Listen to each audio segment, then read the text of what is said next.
안녕하세요, 배지원 대표입니다. 요즘 제가 좀 업무량이 많다 보니까 이곳저곳 미팅도 많고 또 방송 촬영도 다니고 그게 정신이 없어요. 그래서 오늘은 저희가 SBS 방송 촬영이 하나가 있고 오늘 2개 촬영을 나가거든요.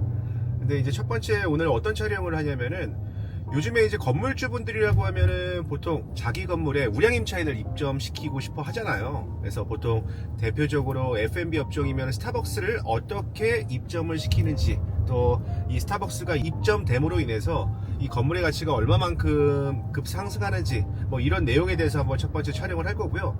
그리고 두 번째는 최근에 이제 연예인들이 이 빌딩 투자를 많이 합니다. 또 제가 SBS에서 연예인 빌딩 자산관리사로 활동하다 보니까 연예인들이 어떻게 자산을 불려나가는지 뭐 이런 내용들에 대해서도 이제 많이 다뤄요. 그래서 이따가 방송 촬영을 할 때 전체적으로 이런 내용들에 대해서 제가 한번 담아보려고 합니다. 그래서 오늘 역시 날 것 그대로 여러분들께 이제 보여드릴 테니까요. 이따 같이 한번 이동해 보시죠. 이따 뵙겠습니다. 아파트가 아닌 이 빌딩 투자를 해야 되는 부분에 있어서 제가 가장 쉽게 한번 설명을 드릴게요.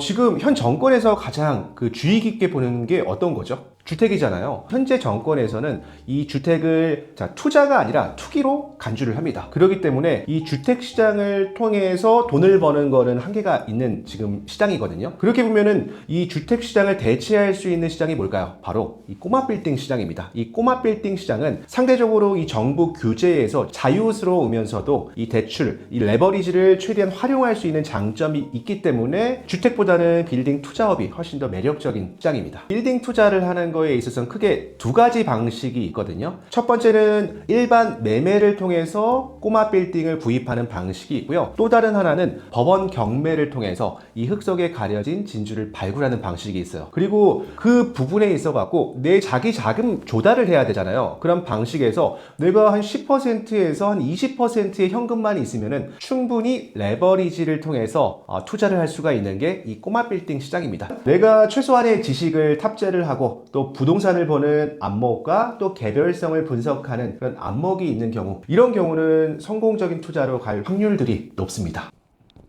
연예인들 같은 경우는 이 수입이 벌 때는 확 버는데 못 벌 때는 전혀 못 벌거든요. 그만큼 이제 수입이 불규칙합니다. 그래서 본인이 어느 정도 활동을 할 때 안정적으로 임대 수익이 발생되면서도, 그리고 시간이 흘러서 부동산의 가치가 올라가는 꼬마 빌딩을 통해서 재테크를 하는 거예요. 보통 이 대출 같은 레버리지는요, 주택 같은 경우는 2026년도 5월 9일 이후로 아마 전혀 이 대출이 어렵습니다. 근데 이 꼬마 빌딩 시장은 내 자기 자본 최소 10%에서 20%만 있으면은 누구든지 금융 레버리지를 활용할 수 있는 게 꼬마 빌딩 시장입니다. 주택 같은 경우는 굉장히 규제를 하죠. 근데 이 꼬마 빌딩 시장을 쉽게 들어오질 못합니다. 왜 그러냐면은 이 꼬마 빌딩 같은 경우는 자영업자들하고 상관관계가 있는 시장이거든요. 근데 이 꼬마 빌딩 시장을 규제를 한다? 그럼 자영업자들이 도산되겠죠. 이 자영업자들이 도산된다? 그럼 내수 경기가 침체됩니다. 그렇기 때문에 정부에서는 이런 상업용 부동산인 꼬마 빌딩 시장을 쉽게 건드리지 못하는 거예요. 꼬마 빌딩 투자를 하는 목적성부터 고민하면 좋을 것 같아요. 한 예로 어떤 A라는 건물은 매월마다 발생하는 임대료가 1,000만 원이지만은 또 B라는 건물은 매월마다 발생하는 임대료가 한 3,000만 원 정도가 되거든요. 그만큼 이 건물 투자 같은 경우는 하드웨어라는 건물 속에 이 소프트웨어라는 어떠한 임차인이 있느냐에 따라서 월세 수입이 확연하게 달라지는 거예요. 화폐 가치는 시간이 흐름에 따라서 계속적으로 하락하는데요. 이 꼬마 빌딩 시장은 시간이 지나도 하락하지 않고 우상향한다라는 겁니다. 그게 가장 큰 메리트예요. 그 소리 없는 도둑이라고 하잖아요. 인플레이션. 그 인플레이션은 이 시간의 흐름에 따라서 점점 더 심해질 겁니다. 근데 그 인플레이션을 방어할 수 있는 가장 좋은 수단은 꼬마 빌딩입니다.